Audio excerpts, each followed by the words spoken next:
Welcome to the latest episode of Called to the Bar, International Law Over Drinks. I am your host, Dr. Tamsin Phillipa Paige, Associate Professor at Deakin Law School. And as we are recording on Star Wars Day, let me just say to everyone, may the Fourth be with you. Today we are discussing space law, or possibly today, Star Laws. What it is, why it matters, and why we shouldn't ignore it, with our guests, Dr. Stacey Henderson, Associate Professor at Flinders University, and Cris van Eijk, a PhD scholar at Newcastle University in the UK. Before we begin, I remind everyone that in these informal conversations, we are, as always, speaking off the cuff and without the benefit of footnotes, and nothing we say should be taken to have been thoroughly peer-reviewed. But before we get down to business, our traditional first question. Cris, Stacey, what's your drink? So I am drinking a Taiwanese oolong that I got at a farmer's market here in where I'm staying in outside of DC. Well, tell me the tasting notes on this because I am like resident tea girl, and I hope Okay. that you can enjoy it for oolong time. Ha ha ha. It's kind of a janky hotel situation if making this work, but it's kind of like more of a milk oolong, like kind of lightly oxidized more than anything else. I'm just tasting it now, but I'm enjoying it so far. Fantastic. I'm a little bit boring. I just have a coffee. Anything interesting about the coffee? It's my fourth one this morning. Excellent. Love that. This is an excellent thing. I am also having coffee. As usual, it's Patio Coffee Roasters in Adelaide that have provided me with the beans, but this is their Hunter blend, which every time I make a coffee now, I start singing Dido in my head because of the name of the blend. And that's a whole bunch of insight that possibly the international law community didn't need about me. So, in terms of how we met, which is a traditional thing we go to when we first have guests on the podcast. Stacey, we met doing our PhDs together at Adelaide Law School, where we shared two supervisors and horrified the rest of the PhD cohort by casually discussing North Korea engaging in execution by flamethrower. Would you like to tell the story of how we became friends from your perspective? Yeah, absolutely. So I remember when we had first started our PhDs, I had started before you, and you were this, I think, the only other international law PhD scholar at the time. So it was just awesome to have somebody I could talk weird international law things to. We're both working on international peace and security stuff at the time. We got to have lots of really obscure conversations about weird bits of, international law, but also things that were happening in the world that, the people working on contract law didn't really understand or want to know about. And they didn't think what we were doing was real law. So I think that's what we bonded over. Very much our shared love of international law. And we had lots of coffee chats.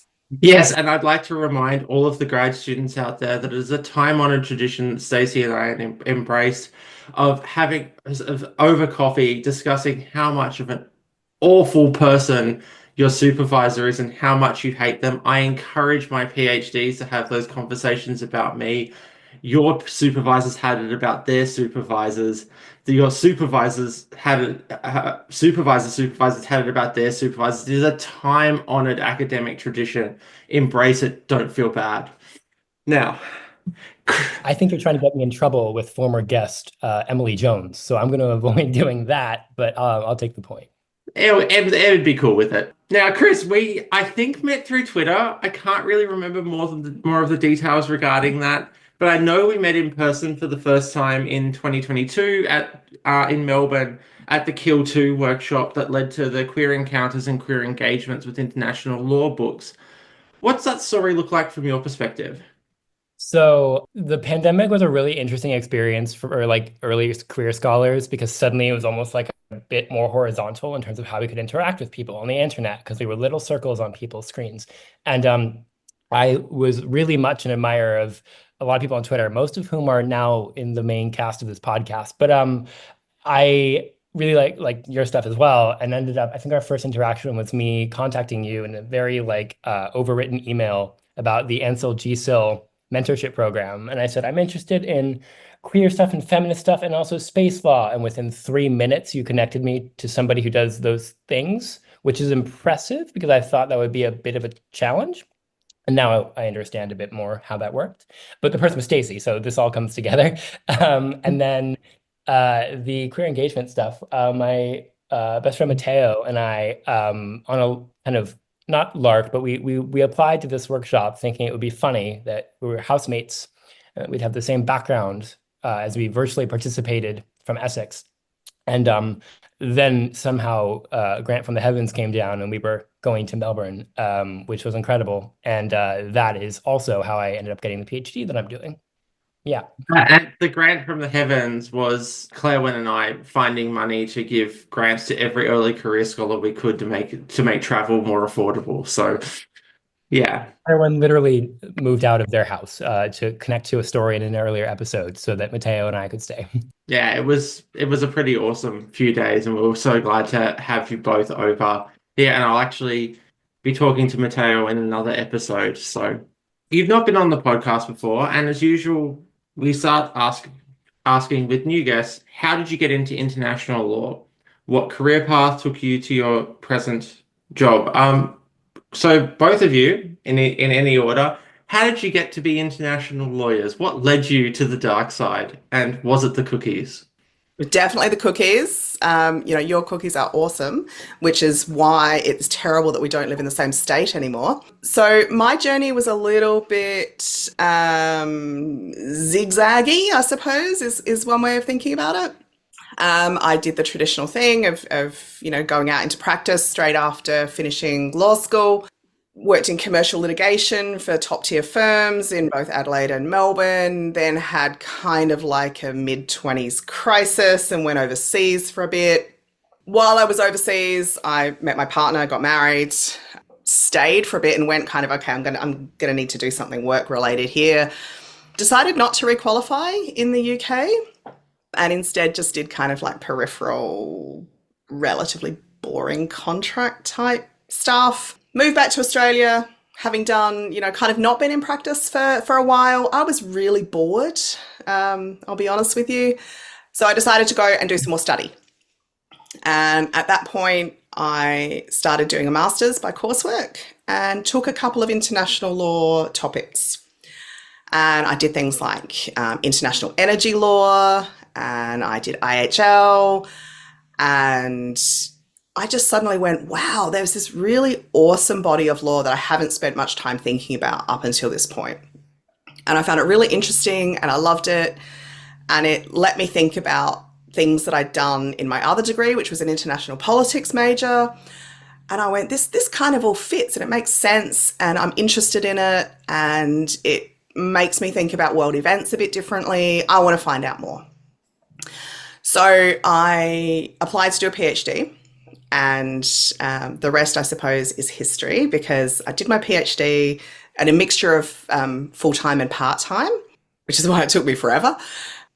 But I was then extremely lucky to get a fixed-term contract academic position, which then led to being extremely lucky getting a continuing position and being able to spend time, just doing what I loved. I don't get to teach a huge amount of international law, which is quite sad, but I get to research it. And especially at the moment, because I'm really fortunate to be in a research only position at the moment, I get to spend all of my time thinking about arms control and disarmament and peace and security stuff and,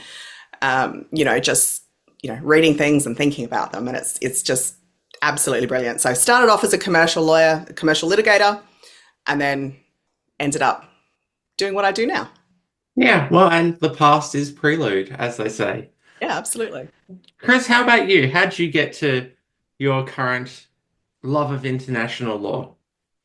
Okay, so I grew up sort of internationally in an international school, and that means, that word had like some kind of built-in meaning for me. It also meant that my final grades in high school were really atypical, and that kind of screwed me over for uni admissions. And I ended up, after a lot of rejections, going to a place called Leiden University College in The Hague, which is like this liberal arts program that does like these short courses, but they get pretty far into the kind of particulars of international law. And it was just as a bunch of courts were dying, which means we had lots of guest lecturers who had like fascinating and highly critical and sometimes lightly burnt out views on the field, which is a great thing to learn from. And so I did that and then interned for a bit and then did an LLM. Then I found out I had ADHD, which explains the academic space law destination a little bit. And then I ended up studying a law degree in the UK just as COVID hit, and deciding instead of trying to qualify immediately to do a PhD in something that interested me before, as Chris Newman advised me, before the light dies in your eyes on this, you want to capture that enthusiasm. And that was the best advice I got through my whole PhD process, which was also long and full of some tricky moments. And in the end, I got the exact PhD I needed and ended up there. And in terms of international law, I think it's just always something that kind of made sense to me, even when like a lot of other law didn't. And so I won't say that I was the best student in terms of like doctrinal knowledge, but it always was something that I like to play with. And my advice to aspiring PhDs is do it before you're used to having an income, because coming back and being poor, suddenly living off a stipend, makes it much, much harder than if you're already used to being poor. Absolutely. But that's an aside on that one.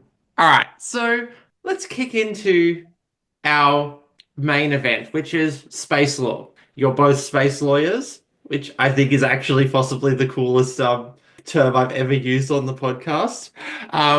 So what do we mean when we say space law? What is it? What's its history as a branch of law? And what does it look like now? So I think I'll start us off by saying that space law is every type of law that follows humans in one way or another into space. Okay, and so do we have any particular instruments that we get to here? Is it custom? Like, how did we get here? What have we got? What are we working with? So normally when we talk about space law, the thing that we jump to first is a collection of 5 treaties and 5 principles that the UN's made a handy packet out of. It's not a lot to read. You can get through it in like an hour or two. If you compare that to UNCLOS, for instance, that's wildly different.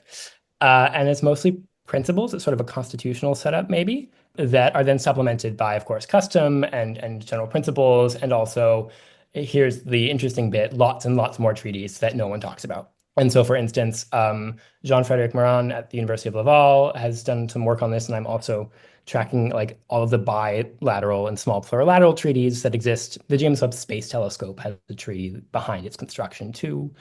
And so, like Stacey said, it's everything that follows us into space, but then it's also in shorthand like the 5 main treaties and non-binding principles that were made in the UN over a certain period of time.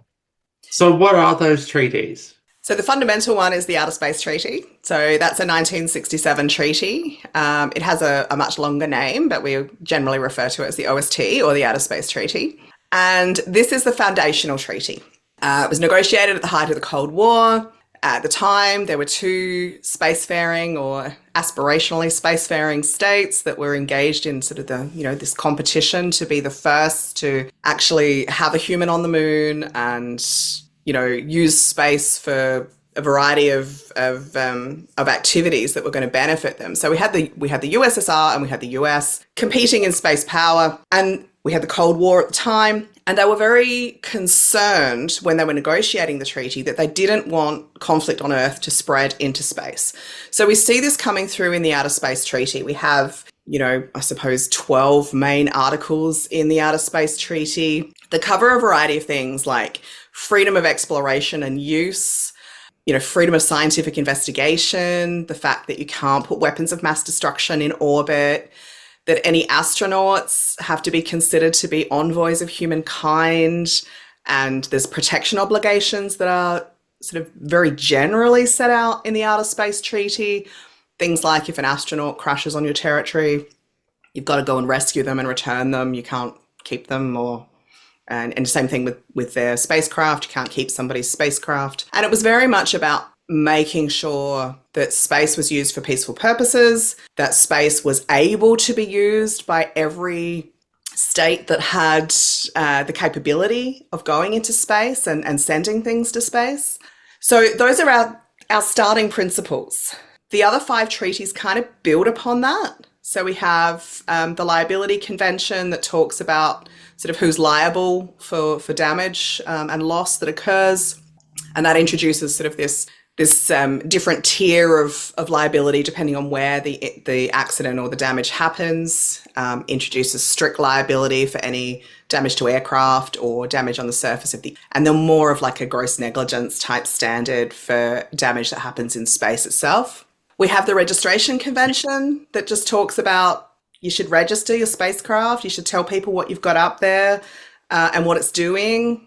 Of course, everyone just says it's a communications satellite. Well, sometimes it's a penis rocket. No, well, you know, and that's a whole other other discussion we can have about penis rockets and, you know, boss You only have babes. to register something if it maintains a full orbit, by the way, which is a key point so that no one has to register their spy satellites. Yeah. Ah. Sorry, I didn't mean to interrupt. No, absolutely. Jump in at any time. So the Registration Convention, basically there's this like UN register that says, you know, you're supposed to register this information and most states don't do it or they provide really kind of skeletal information. So, you know, that's just kind of one of those things. What else we have? We have the Rescue and Return Agreement, which fleshes out a little bit more the obligations on states to rescue astronauts who are in distress, but also puts an obligation on astronauts themselves in space to go and help out astronauts of another state, which is quite interesting, especially when we're thinking about kind of, well, if an astronaut is traditionally someone who has military training, because most astronauts have historically been drawn from, you know, like fighter pilots and things like that, people who have expertise in controlling experimental craft and all of those kinds of things, working in extreme environments. Then what happens if we have astronauts that are from 2 different states who are actually in conflict on Earth, when there's this additional obligation on them, if they're astronauts, to go and rescue each other and help each other? Anyway, that's just a... Can I ask a question on that? Does that obligation for the rescue and return kind of mirror the SOLAS obligations for search and rescue at sea? A little. So there is this obligation to, you know, if you have the ability to go and assist, particularly if something's happening in space, it's slightly different if it happens on Earth, because if it's on Earth, you're obviously activating other treaties as well. So things like your obligations to rescue at sea and stuff like that are still going to be applying. But if it happens in space, it's more sort of a, you know, if you've got the capability to go and provide assistance or go and rescue or, you know, provide some form of help to an astronaut who's in distress, you've got to go and do it. So yeah, kind of similar, but I think very much respecting the fact that space is such a hostile domain for humans. Like we can't just go up there and just, you know, hang out on the moon. We need additional support in able to survive. And a key context to it was at the time, the US was very active in launching spy satellites that basically would fling film canisters back down to be caught by a plane with a hook on the end, which is as insane as it sounds. And these were all very top secret. But also those satellites were coming down when things failed. And the US and Soviet Union were both very concerned about their tech getting into the other's hands. The CIA was very involved in stealing things that went on exhibition. And the state that was involved in a lot of the sort of, because of the way the orbits transit the Earth, the state with a lot of coastline that things might fall off the coast of was Vietnam. And so the US wanted very badly to have a treaty in place that would say, hey, you can't hold on to our stuff. And at the same time was very active in keeping things for a bit so that their government could have a look before they gave it back. And that was very much on both sides. They were rescuing it by keeping it safe. You obviously can't see the bunny quotes that we're doing. But Happy bunny quotes. Yeah. So yeah, very, very much that kind of, you know, if it's a spacecraft, then it remains our spacecraft. And you've got to give it back to us. You're not meant to be looking at it. You're not meant to be stealing our tech. You're not meant to be stealing our data that comes from the spacecraft. That kind of thing. I find the humans a bit more interesting, just because of the work that I do. But yeah. And I should mention, up until now, all the treaties that we've mentioned were negotiated by a relatively small committee of like 28 states for the first 3, and then it's kind of expanded. And then the committee really expanded for this next one. Yeah, and Yeah. those treaties were negotiated within a couple of years of each other as well. So it was all almost happening all at the same time. The first four treaties, same actors involved in negotiating them. Really short time frame from the negotiations to the next negotiations for the next treaty, etc. And the The entry space into force. treaty, the space treaty was negotiated within 6 months. Yeah. And then we have a bit of a gap. Like there was this kind of pause. Nothing much was happening in terms of treaty negotiations, space-specific treaty negotiations, from sort of the late 60s through to sort of we get to the late 90s and late sort of 70s. And around Yeah, 79 is the moon agreement. there were proposals put forward by global South states, by non-space powers, and the U.S. and Soviet Union at the time in secret had a policy that was something like benevolent. They basically rearranged the grammar of this treaty for a good decade or two before they would let it hit anything binding. And then none of them signed it. Yeah. So we're talking about the Moon Agreement for those of you who aren't familiar with space law. The Moon Agreement has currently only 17 state parties. Australia is one of them because we've never met a treaty we don't like. The interesting thing about the Moon Agreement is it sort of fleshes out a little bit more about, from the principles, but focusing very much on expanding those protection obligations that are sort of set out in those earlier treaties, but also thinking about future uses of space a little bit more. So one of the holdups that stopped most states joining on to the Moon Agreement is it contains this obligation that when mining of space is actually going to be possible, so mining of celestial resources, whether that's water, precious minerals, whatever. Orbits. Yeah, there has to be an international agreement negotiated by parties to the Moon Agreement that sets out benefit sharing. So it's not sort of, you go and mine and yay, you've now mined the moon and those assets are yours. It's about ensuring that anything that is drawn from space is going to, in some way, benefit all of humanity, and specifically mentions taking into account developing states. Okay, see, as the law of the sea lawyer, I'm getting shades of the area section of UNCLOS, which obviously came after because UNCLOS was 82, but it was being negotiated all through the 70s as well. So I'm getting shades of the area and the seabed authority, etc. here. And if I can make 2 points on that, one is that so actually three, sorry. One is that the Moon Agreement was the first treaty to specifically put the term common heritage of, now we say, humankind into the treaty itself, which was a huge kind of stopping point for lots of more powerful states. But those component ideas of that kind of wider concept were very much at play from the beginning of the space age, in different contexts, forms, and terms: equity, benefit sharing, peaceful use, environmental protection in some form. And so it's really when it became explicit, because there were more people in the room for whom that was directly important, and they kind of had enough solidarity to make that point clear, that it became really contentious and hard to make an agreement.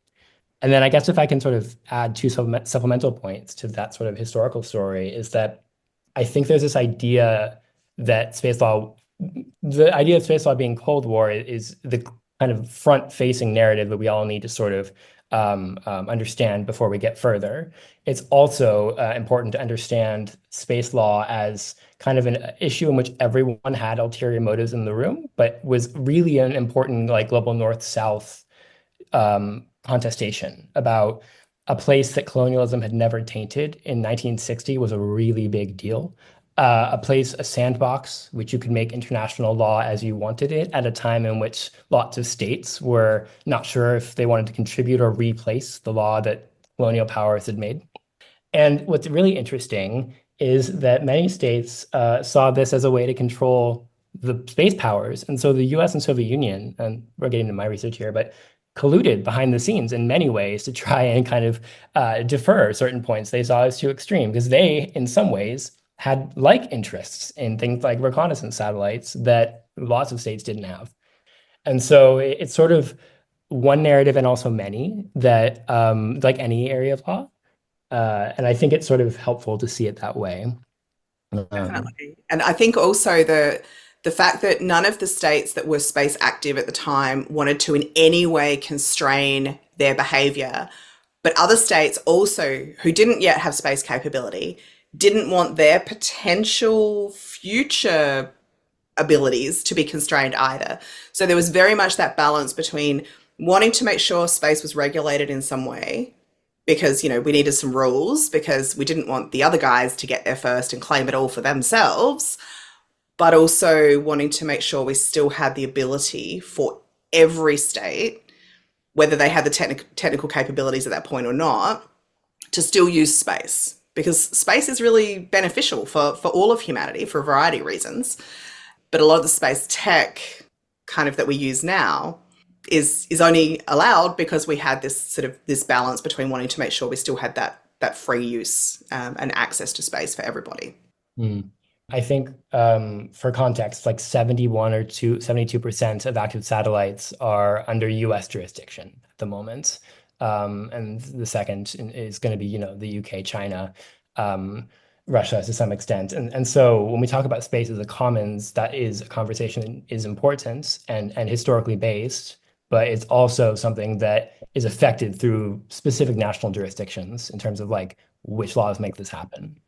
Yeah, I also kind of, if I can add a point on the sort of what space law is to most international lawyers, is, and maybe Stacey, maybe I can pick your brain on this. I get the sense that many international lawyers feel like space law is somehow fundamentally different from what they consider themselves to do as international lawyers, right? And that has always baffled me because, like, the first rapporteur of the committee that made the space treaties, the first rapporteur for the first few years was Oscar Schachter, who coined the term invisible college, right? It was the first treaty that liability provision in the Outer Space Treaty was the first provision for lawful harm beyond national jurisdiction to ever be effective in the post-UN era, right? Which is now the bread and butter of climate litigation. And it was a treaty that sort of cut the teeth of state responsibility that before that was only articles being drafted and they continued to be for decades, right? And so I get the sense that we are both alien from the club, and to put a pun on it, but also like deeply involved in how everyone else's kind of processes and pieces work together. Yeah, I think you're right. I think there's still this tendency for, among other international lawyers to think of space law as something different and weird and niche and obscure. And, you know, you're all science fiction nerds, and why on earth are you talking about law in that context? Whereas those of us who I think are working in international space law are very much, this is just a part of international law. This is just normal international law. It's just, it happens to be applying beyond Earth. International law with a crick in your neck. Like, Yeah, absolutely. It's international law, but looking up instead of looking, you know, at the horizon. And I don't think that having this kind of this disconnect is beneficial for either space law or international law more broadly. I think, you know, it is just a part of international law. There's nothing different or weird or I suppose even special about space law. It's just international law. I would say, as a law of the sea scholar, that law of the sea gets that same but different kind of mythos about it. So I would, yeah, I understand it from a different perspective because everyone goes, "Well, law of the sea, that's a bit much and a bit out there. That's a bit too complex for me." And whereas I'm just like, it's just jurisdictions. Yeah. So It's the same. Like, there's a lot of jurisdictional stuff in. yeah. So to keep us going, we go from the Moon Agreement. What happens after the Moon Agreement in our body of what is space law?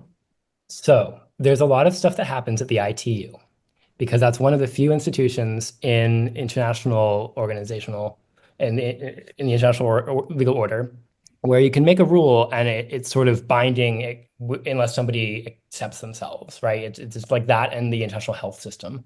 And so Global South states choose that as a forum to make certain rule changes, like clarifying that orbits are resources and trying to expand what sort of radio communications in space look like, and also to attach certain ideas. But it's really about radio communications, and they're trying to pin in equity and benefit sharing in ways that maybe are contentious to other states. And then we get to some principles, which Stacey has way more experience with. So we also, at this time kind of have states going, we're not going to make any more treaties. So the sort of the treaty making era had, I suppose, stopped in the context of space law. So we start seeing other soft law instruments coming into play. And we start to see different groupings of states pushing their own interpretation of the space law treaties through some of these soft law efforts. We also see a lot of discussion at the UN Committee on the Peaceful Uses of Outer Space, trying to reach some sort of agreement. But given that COPUOS is still trying to get agreement on where space begins and where airspace ends, they didn't have much success, right?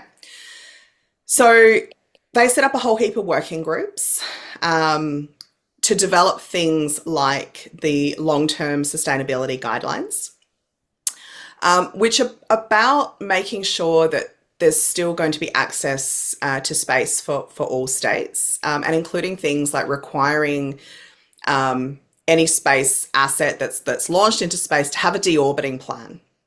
So we can't just chuck things in space and leave them there once they stop working. We're meant to think about end of life.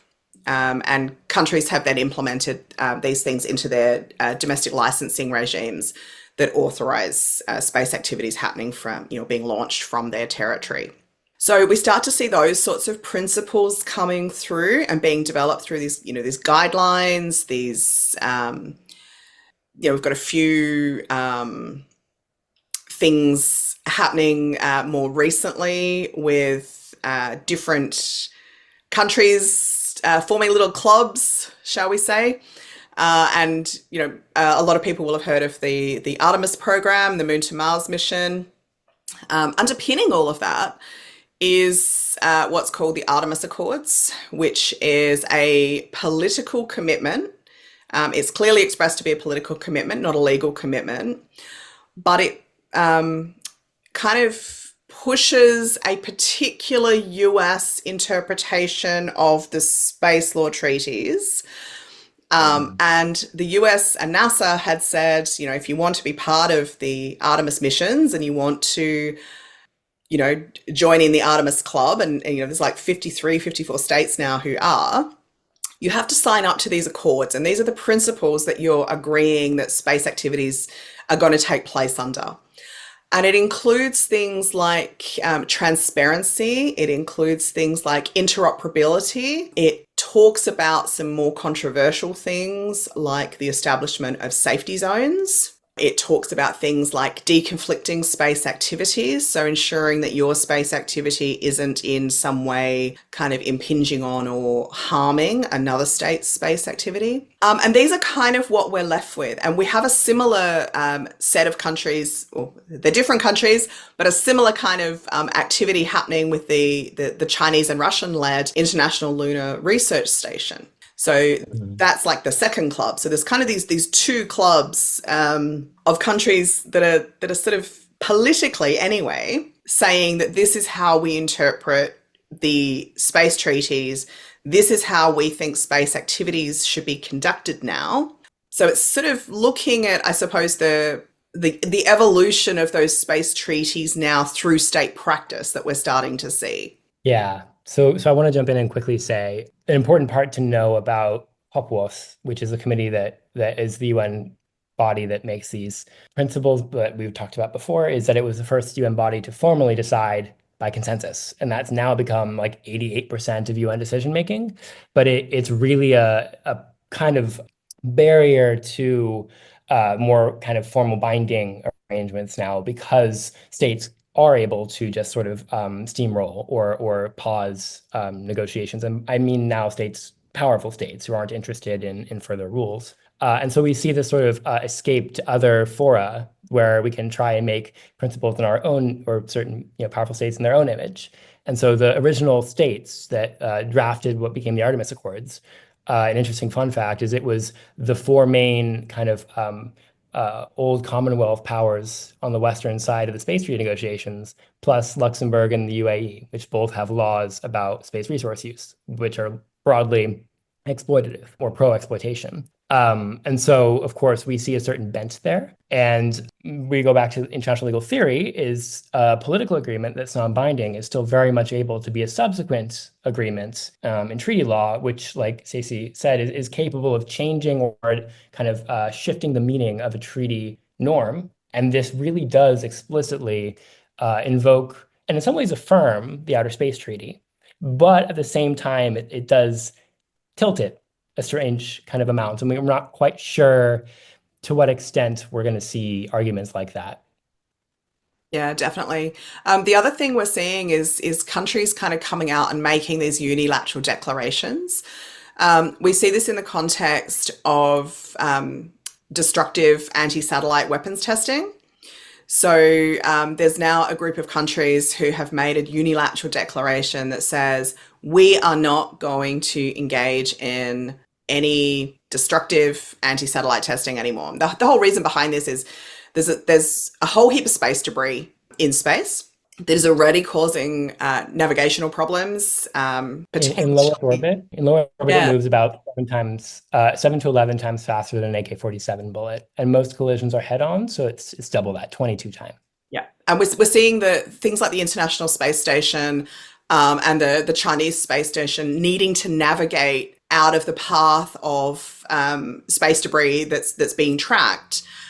Keeping in mind that there's a whole heap of space debris that at the moment is too small for tracking. It's just so tiny, a little speck of paint, that's enough to go at the speeds that we're talking, is enough to go right through your space object. And we can track, potentially cause collisions and more collisions. So I'm just doing some maths here. You said 7 to 14 times the speed of an AK-47 bullet. 7 to 11. So it's 7 to 11. So let's make that 8, just so our listeners have that is about 5,700 meters per second.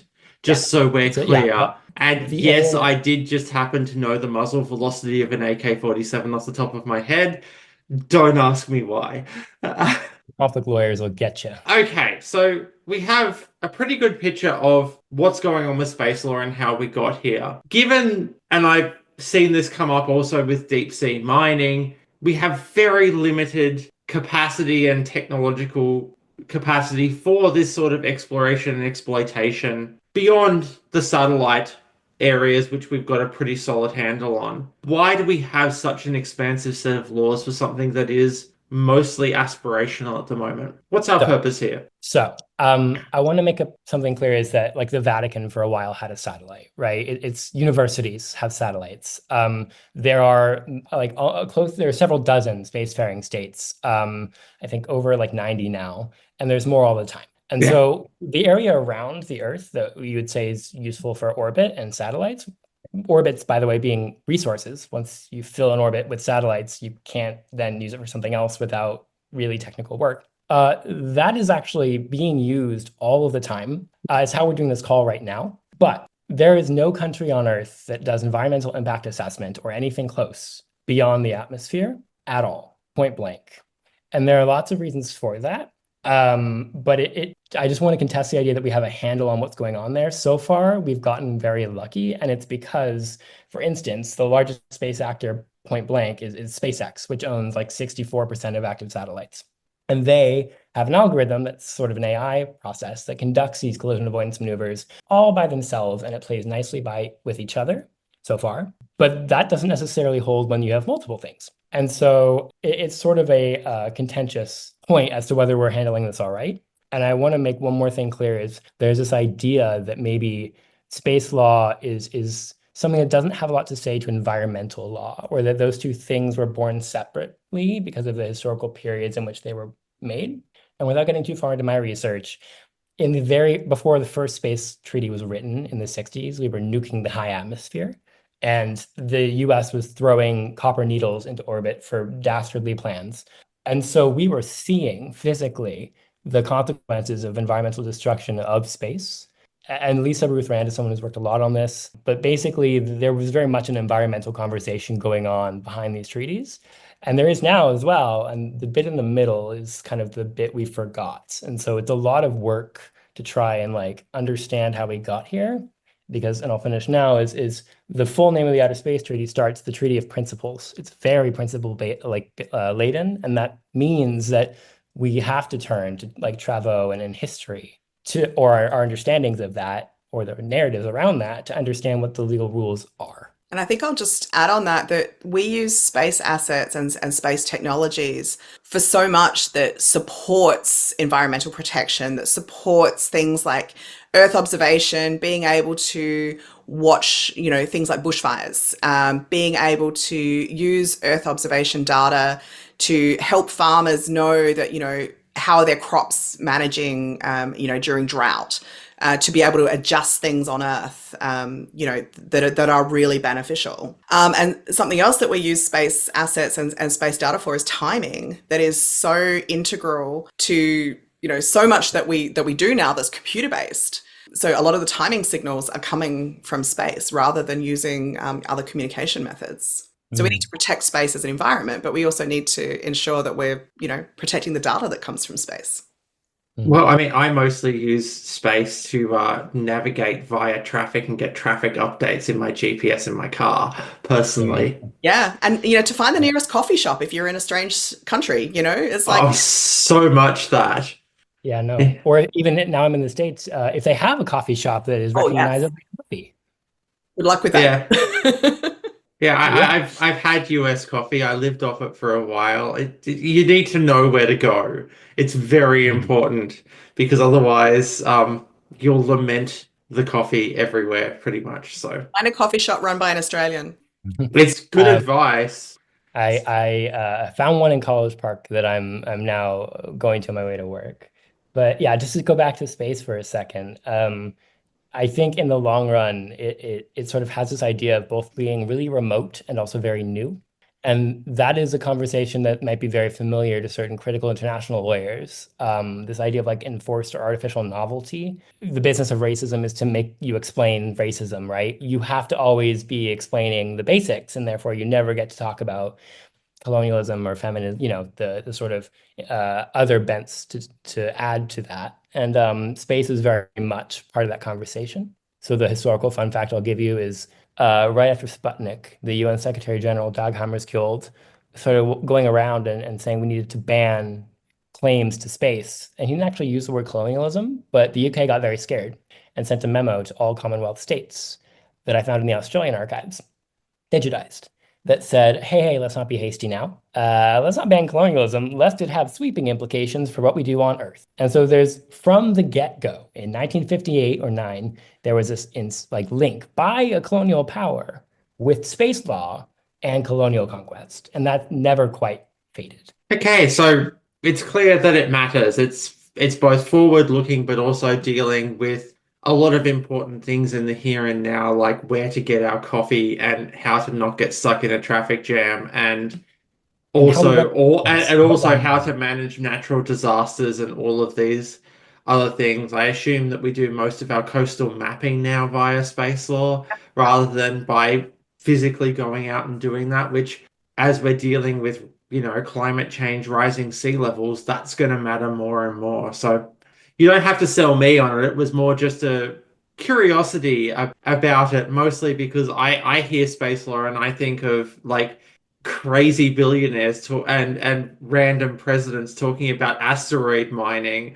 That's the image it invokes, and so it was good to kind of ground it in the why it matters. So, kind of moving on to our last substantive question: what are the risks that we ignore space law as lawyers and kind of in society? What's the risks involved of just ignoring how this is being developed and what it's doing and not what it's doing, but what states are trying to do with space law. Well, there's some research in critical geography on the Anthropocene. And this idea that at some point between when all these space treaties were made and sort of the 2000s and on, the idea of the environment flipped from something that was expanding outwards to something that looked down. And suddenly the environment has a conceptual ceiling. It doesn't go as far as space. We've created, this is sort of my PhD topic, but we've created a place to go where accountability doesn't seem to follow us all the time. And that's a dangerous idea, right? That is the basis of primitive accumulation. That is the basis of imperial expansion. That is Guantanamo, right? And so there are risks to saying we can run the universe like that, or we can run ourselves like that. I think the additional risk that we face if we ignore space law is that we run the risk of billionaires who have space companies dictating to the rest of us, what we can use space for, whether we can access the internet. Are they going to turn off our Starlink satellites on a whim, or just because they decide they're going to align themselves with other billionaires, who might be engaged in a war, for example? There is a real risk that we open ourselves to commercial exploitation more broadly if we just let the billionaires go off and do whatever and ignore what the law says. So this is where the penis rocket fits in. Absolutely. Yeah. Chris, go. I want to also say that was also something very much on the mind of the 1960s, as many countries were dealing with market capture by private interests, right? And so part of the whole communist capitalist debate was how we manage private industry. And it was Joyce Gutteridge, who was one of the only female women in the room negotiating these treaties, who came to say, as the UK delegate, I think we need really, really clear licensing systems that control private industry, and that'll be fine. And well, we see now that maybe that's not as enforced as we would like.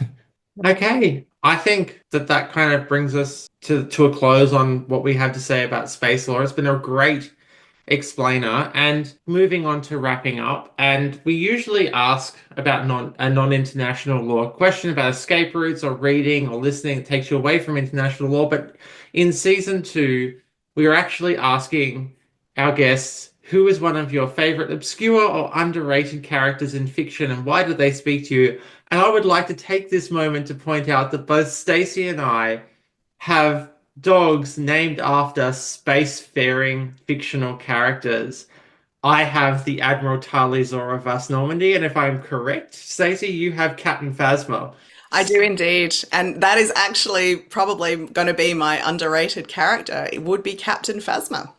Talk to me about Captain Phasma and why she speaks to you.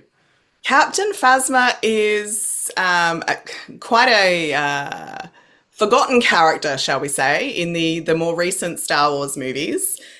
She appears in 2 of the movies, starting in 2015 with Rise of the Jedi. And she is the female stormtrooper. But not only is she the female stormtrooper, she is the female stormtrooper wearing the chrome outfit, and she is the commander of the first batch of nasty stormtroopers. So she's a baddie, but she's a bit of a sassy female. And, I quite like her because she's such a strong character and represents, I think, women taking leadership roles and kicking butt. Women can be kick-ass stormtroopers too. Yeah, absolutely. I'm going to add a job for someone. I'm so sorry, but I assume that maybe pics of these dogs will be available in the description. I'm just going to say that for my benefit later. I will go see what we can do. I'm sure Douglas can work some magic and either find links to photos or include photos in the description of the episode of the Admiral and the Captain. Chris, fictional character. Who have you got? Okay, so I mostly read fantasy more than sci-fi, and that's always been true, which is strange for a lot of people who then have just heard me talk about space for so long. But I recently did read a science fantasy book that I really resonated with. I should also say my favorite book is usually the one I've read recently, and I read a lot, so don't hold me to this in 10 minutes. But it is from an author called Yume Kitasei, and it's the Stardust Grail, the main character, Maya Hoshimoto. She really has something to say. It is a working kind of study of space colonialism. The main character is a PhD working on space archaeology, but different ways of managing space. And she's biracial and sort of lives in many interstices, many which I don't, but I have a lot of understandings of like binationality and kind of being in the spaces between. And I'm doing a PhD, and she's also quite kind of in the midst of hers. So I read that, and it was almost a physical attack how much I identify with her. And then the way the book ends up going is talking about what different kinds of colonialism look like, mean, do, and how we can stop them. And holy shit, is that like directly relevant to what I'm doing? Awesome. And I'd also like to point out that space archaeology is not a fictional career, with a shout out to Alice Gorman as Dr. Space Junk on that one. Also, to the ECOMOS project, there's various international projects have declared the moon a site of contested cultural heritage, which I'm a part of that group as well. Fantastic. And I think that brings us to the end of our episode. Thanks everyone for listening, and we'll catch you next time. Bye bye.